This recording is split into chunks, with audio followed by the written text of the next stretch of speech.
Hi, this is Lillian with Language Matters, and today I'm going to demo a linguistic analysis tool called Process Tracking.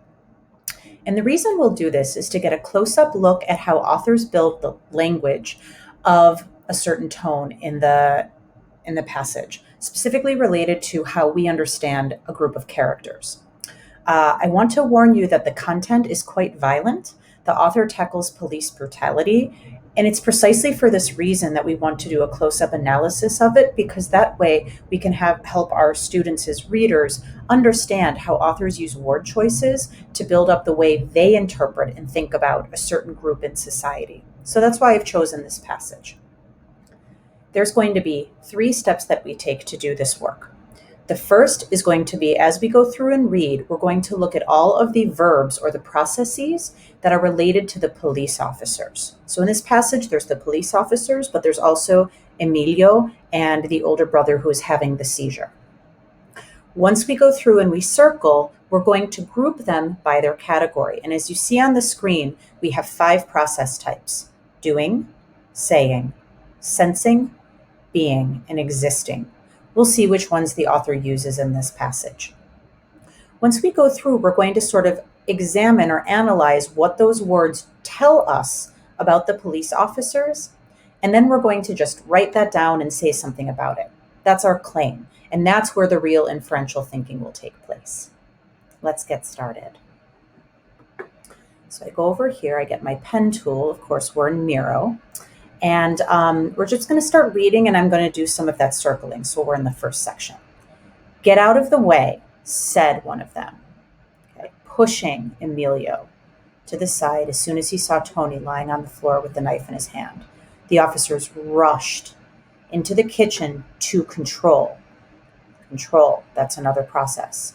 They screamed at Tony and kicked him several times to make him release his tight grip on the knife. But instead, the blows seemed to trigger another seizure. Tony flailed his arm. We're not going to circle that because that's not the police officers. "What an idiot," the injured police officer cried, cursing under his breath. Cried and cursing. Backup officers pushed their way into the house, yelling back and forth, one louder than the next. Emilio retreated to the front of the stairs, crouched by the doorway, covering. We're not doing Emilio in this passage.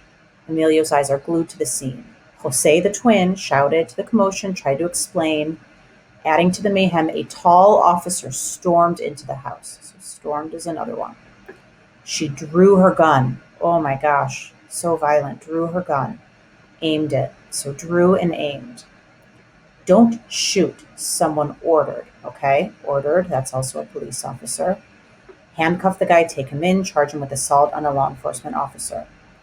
On that command, a policeman put Tony's arms, handcuffed him, so these are actions, and started to read him his rights.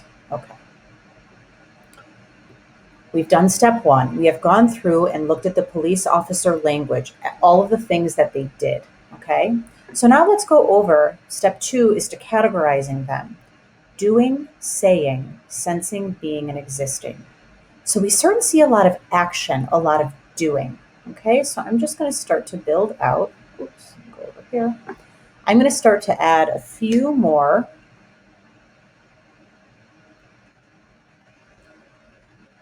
Okay.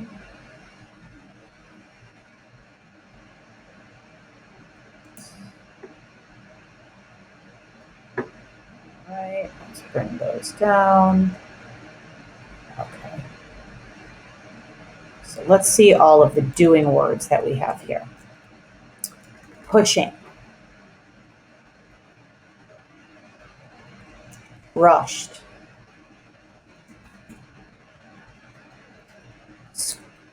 Okay, screamed. That's saying, right? Okay, let's build a few more of the saying ones out because it seems like we've got a few of those.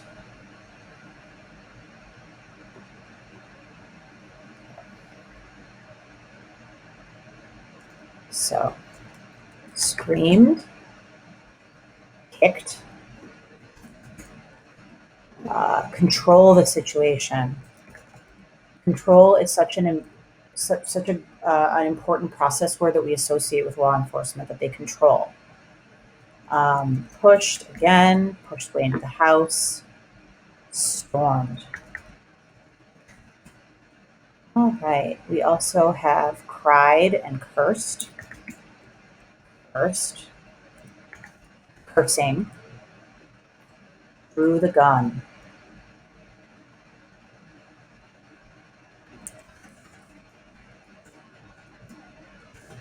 Okay, for the purpose of the demo, I'm going to stop right here, but you would, with your students, go through each of these. Okay, we don't see very many sensing, being, and existing. Existing is sort of sensing is how they feel, so we don't get inside the mind of the officer here. Being is sort of how they're, let me just consult my notes. Descriptive. We don't see a lot of describing, we see a lot of action. So we have pushing, rushed, kicked, control, pushed, stormed, screamed, cried, cursing. This is very strong language. So now we've gone through, we've done the circling, we've categorized the words. Now we get to the actual claim, the inferential thinking around this passage. So I like to pull up a speech bubble because this is the sort of thing that you would say in your class with students. All right. And I'm going to go ahead and sort of think out loud as I'm typing.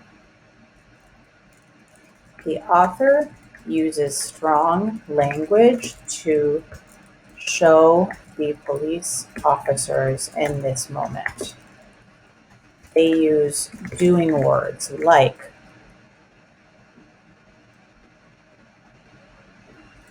pushing. Oops. Emma.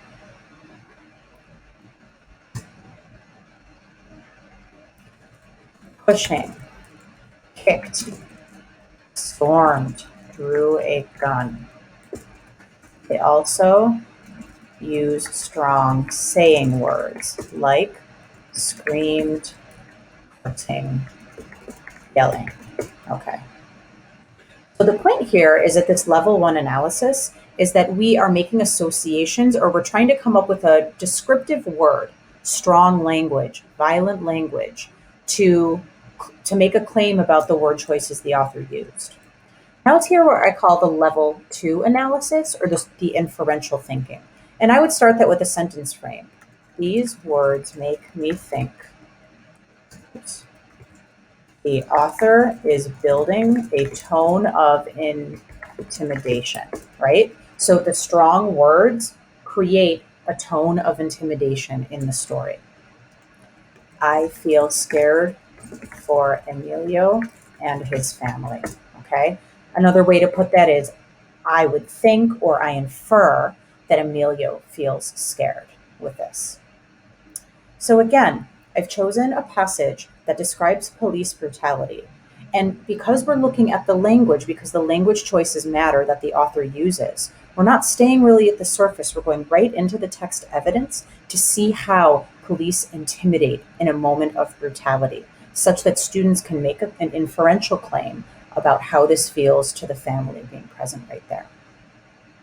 I hope this was clear. I can encourage you to watch this video as many times as you need so that you can get a better sense of how process tracking can help you help your emergent bilinguals. My name is Lillian. Thank you for listening.